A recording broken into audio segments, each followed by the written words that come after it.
Bueno, Sí, bueno, doctor, perfectamente. Adelante. muchas gracias. Muchas gracias, Anita. Vamos a continuar con nuestro plan de trabajo para este día, 8 de octubre del año en curso, con la ponencia número 13.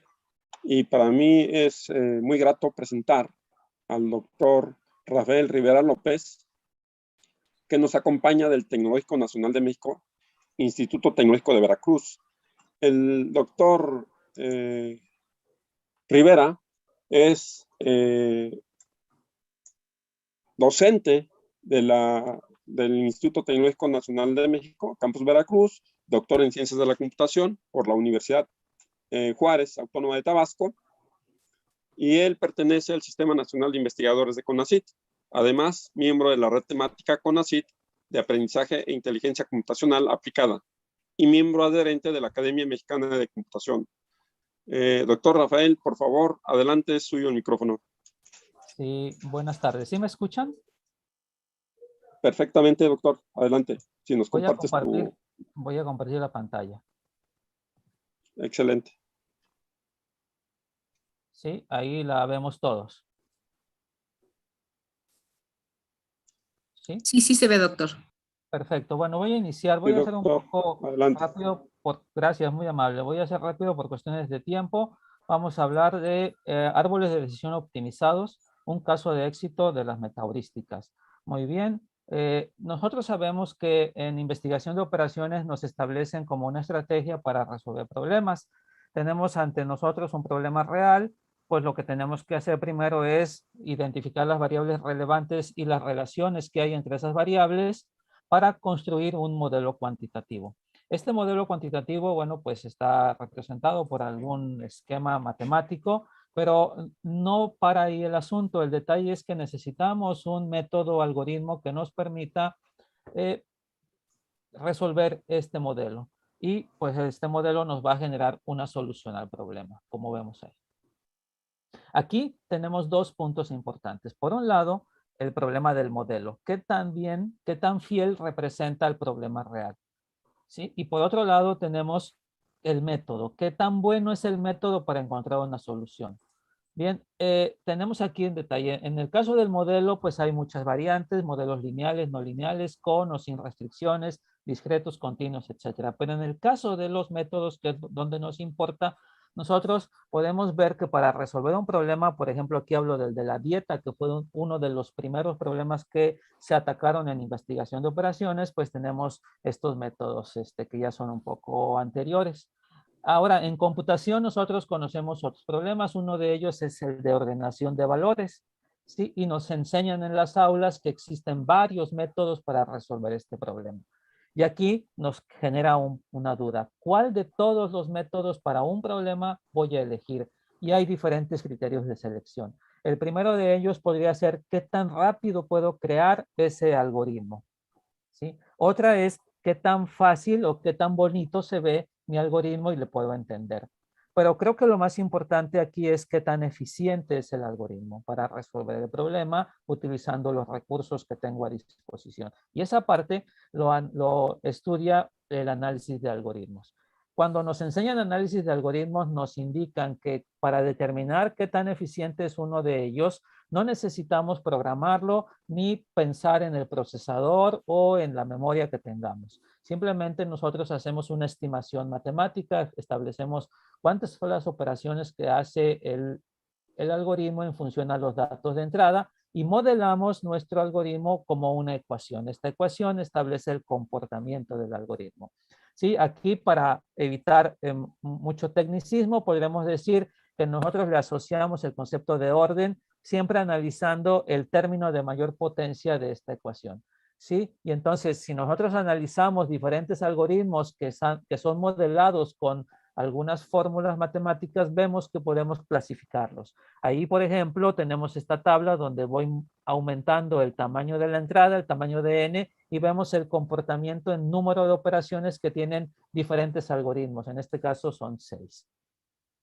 Nosotros podríamos darle nombres a este comportamiento, constantes, lineales, cuadráticos, etc. Y podríamos graficar su comportamiento, ¿sí? Esto nos indica que nosotros podríamos decir, hay algoritmos buenos y algoritmos malos. Normalmente los algoritmos eficientes son los que representan su comportamiento a través de un polinomio de grado n. Pero hay otros algoritmos que vamos a llamarlos ineficientes porque su tasa de crecimiento es de manera exponencial o factorial, como las últimas dos columnas de la tabla, y observen cómo es el crecimiento simplemente al duplicar el tamaño de entrada. Bien, esto nos da pauta a decir, ok, tengo muchos algoritmos para resolver problemas. Entonces podemos decir que hay diferentes tipos de problemas. Por ejemplo, el problema de ordenación que conocemos y que hemos estudiado mucho, pues le conocemos muchos algoritmos, pero todos estos son algoritmos eficientes si se dan cuenta. No tenemos problema ahí. Pero hay otros problemas, ¿sí? Como el problema del agente viajero, ¿sí? Y el problema de satisfactibilidad booleana, donde al día de hoy no se le conocen algoritmos eficientes. Sí, incluso hay por ahí un premio donde si se logra encontrar el algoritmo y demostrar que estos problemas son resueltos eficientemente, bueno, pues damos una aportación a la ciencia. Bien, ¿qué hacemos con estos problemas? Bueno, con estos problemas pues tenemos que dar una solución aun cuando sean difíciles de resolver. Y es ahí donde nosotros aplicamos el concepto de heurística. Una heurística no es más que un procedimiento que, si bien podría o no estar basado en un análisis formal matemático, generalmente se construye a través del conocimiento que tenemos del problema en sí. ¿Sí? ¿Qué hace una heurística? Trata de dar una solución aproximada al problema y ocupando menor tiempo o un tiempo razonable y utilizando recursos también razonables. Aquí tenemos un detalle. Normalmente las heurísticas dependen mucho de la estructura del problema. Pero la tecnología y la ciencia ha avanzado y se han encontrado otro tipo de algoritmos que le llamamos metaheurísticas, donde estas heurísticas en particular pueden ser aplicados no a un solo problema, sino a una gran cantidad de problemas simplemente ajustando los valores de control, ¿sí?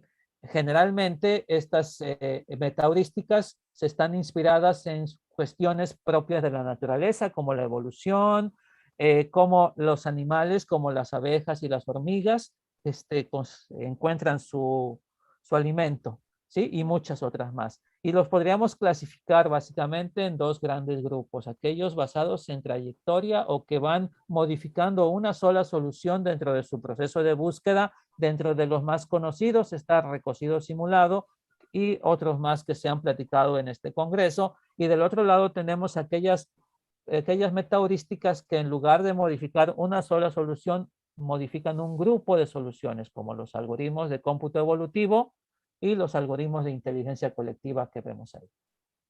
Bien, ¿cuáles son las aplicaciones de las metaheurísticas? Pues donde ustedes se quisieran, ahí hay aplicación de metaheurísticas en la ciencia, en las finanzas, en la medicina, en la seguridad, en la exploración, incluso en la vida diaria.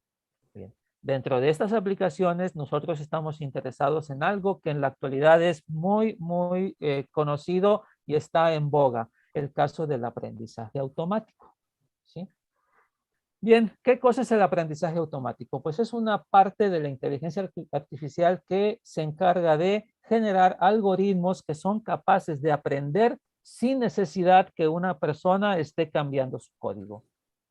Y el objetivo de estos algoritmos de aprendizaje automático es generalizan, ¿sí?, las relaciones y el comportamiento de un problema a partir de la información que conocemos de ella, ¿sí? Tenemos un esquema aquí donde nosotros vemos cómo es que se construyen los modelos de aprendizaje automático. Obviamente que partimos de datos que se modifican y que el algoritmo, bueno, no es que se modifiquen, sino que se seleccionan y se pueden construir diferentes modelos de aprendizaje, algunos muy complejos como las redes neuronales que se consideran de caja negra, pero algunos otros muy útiles y muy simples como los árboles de decisión, ¿sí?, que vemos aquí a la derecha. Bien, lo que nos importa en esta plática son precisamente los árboles de decisión. ¿Por qué? Porque los árboles de decisión son herramientas muy útiles cuando necesitamos entender cómo se toman las decisiones. Son algoritmos de caja blanca. ¿Qué representan? Son secuencias de decisiones que se llevan a cabo para clasificar o predecir un evento, ¿sí? Se construye una estructura jerárquica, que va particionando el conjunto de datos para llegar a diferentes clases, ¿sí? Y la forma de hacerlo es que es de forma recursiva. Primero es el nodo inicial, el nodo raíz, se selecciona dentro de la información que tenemos aquel valor o variable que sea más importante o que discrimine más los subconjuntos. Y esto se va repitiendo varias veces. Existen algoritmos que son clásicos para crear árboles de decisión como C4.5 y CART, que de hecho son muy populares y muy útiles y potentes. Sin embargo, estos algoritmos son algoritmos de búsqueda local que pueden no generar un árbol óptimo. De hecho, el construir árboles óptimos es un problema computacionalmente complejo. Y es ahí donde nosotros aquí observamos cómo se van generando el árbol de manera iterativa, y lo que se genera es una partición del espacio de datos. Hay varios diferentes tipos de árboles dependiendo de la forma en la cual nosotros dividamos el espacio, lineales, oblicuos e inclusive utilizando lógica difusa. Bien, como es un problema complejo, pues es una oportunidad para las metaheurísticas para crear árboles de decisión. Y es ahí donde nosotros hemos aportado un granito de arena. Nosotros hemos visto que básicamente las metaheurísticas se pueden aplicar en 3 estrategias. Siguiendo la tradicional de particionamiento recursivo, donde la metaheurística sustituye al criterio de selección de atributos, ¿sí? Y se llama varias veces dentro del proceso de inducción para crear un clasificador. Pero lo más interesante es que las metaheurísticas pueden hacer búsqueda global en el espacio de árboles, ¿sí? Entonces, una metaheurística realmente está construyendo árboles. Y últimamente se ha utilizado esto que después de que tenemos un árbol construido por alguna técnica tradicional, le podemos aplicar una metaheurística. Y aquí observamos, simplemente voy a hacer más rápido, que en la actualidad existen muchas propuestas utilizando diferentes metaheurísticas para generar árboles de decisión. Las primeras aparecieron en el 91, estas son basadas en trayectoria, recorrido simulado, tabucers, etcétera. Pero donde más aportaciones hay es en el cómputo evolutivo. Los algoritmos evolutivos, observen que aquí existe una gran cantidad de aportaciones y al final vemos que en este año se siguen proponiendo. Programación genética, que es otro tipo de algoritmo evolutivo donde sus individuos son árboles, pues es natural que se utilice para crear árboles de decisión. Observamos, estas son las aportaciones. Otros algoritmos también se han utilizado, por ejemplo, evolución diferencial, que es ahí donde nosotros en el grupo de trabajo hemos estado aportando, pero EDAs y estrategias evolutivas también se han utilizado, incluso enfoques híbridos. Observen que es muy actuales. Y fíjense que los algoritmos nuevos de inteligencia colectiva basados en hormigas, en PCO, etcétera, muy poco se ha explorado su aplicación para manejar árboles de decisión. Aquí tenemos una gráfica donde observamos por año cómo se han ido haciendo las aportaciones de estos algoritmos, donde vemos que el interés sigue constante en generar nuevas aportaciones. Muy bien. Tenemos aquí una gráfica donde observamos que en manera porcentual que programación genética, que sería obvio pensarlo, es la metaheurística que más se ha utilizado para generar árboles de decisión.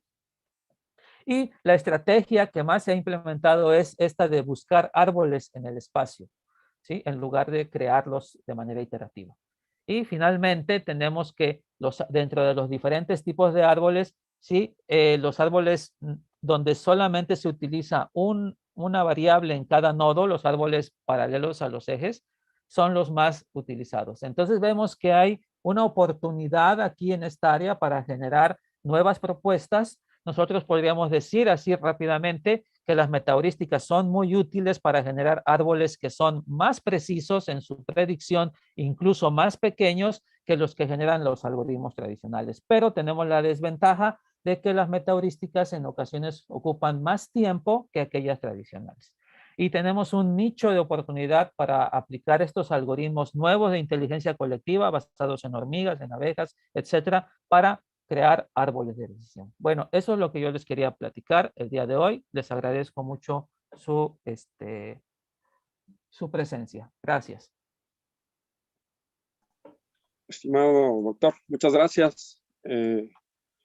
Muy concisa su plática, su conferencia. Y no sé si hay alguien del auditorio que nos está escuchando quiere hacerle una pregunta al doctor Rafael. Les dejo el micrófono si gustan. ¿Alguien de la sala? Porque de Facebook no nos han notificado nada. Doctor José Alberto, ¿tenemos algo por ahí de Face o de YouTube?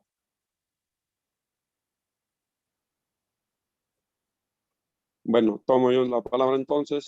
Doctor, está en Permíteme. el chat. Sí, Está en el chat. Está en el chat. sí, no lo tengo. No, quizá no me llegó la pregunta, porque está en la ¿Sí? pregunta de la Ponencia conferencia anterior. Yo tengo una pregunta, doctor Rafael Rivera. Adelante, Carmen.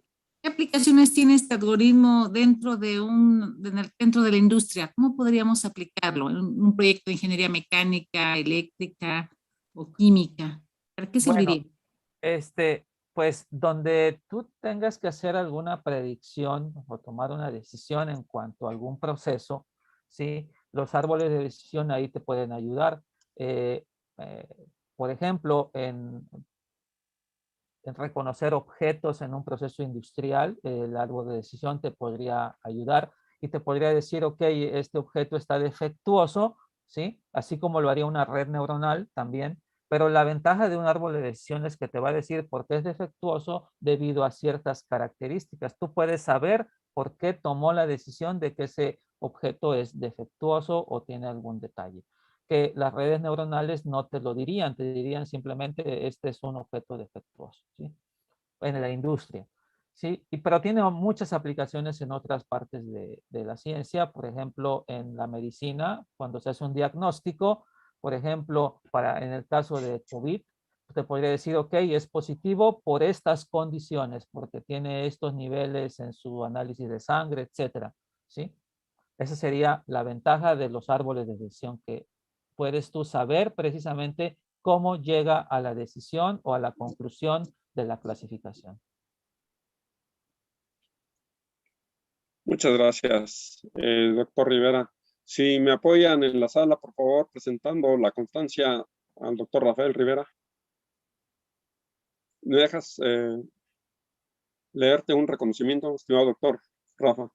Adelante. La Universidad Autónoma del Estado de Morelos y la Universidad Tecnológica Emiliano Zapata del Estado de Morelos, junto con la Secretaría Académica, la Secretaría de Investigación, y a través de los cuerpos académicos Optimización y Software y Desarrollo de Software de la UTES y de Investigación de Operaciones de Informática, el primero y el último de la UAM, otorgan el presente reconocimiento al doctor Rafael Rivera López por su participación con la ponencia Árboles de Decisión Optimizados, un caso de éxito de las metaheurísticas, firmado en este marco del 14º Congreso Internacional de Cómputo en Optimización y Software, fechado del 6 al 8 de octubre, y firman el reconocimiento el presidente del Congreso, el doctor Pesina, y el presidente, el presidente técnico de este Congreso, el doctor Marco Antonio Cruz.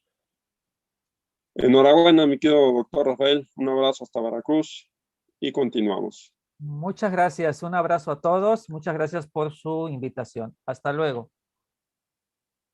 Hasta luego. Bonito día, mi querido doctor Rafael. Vamos a continuar con este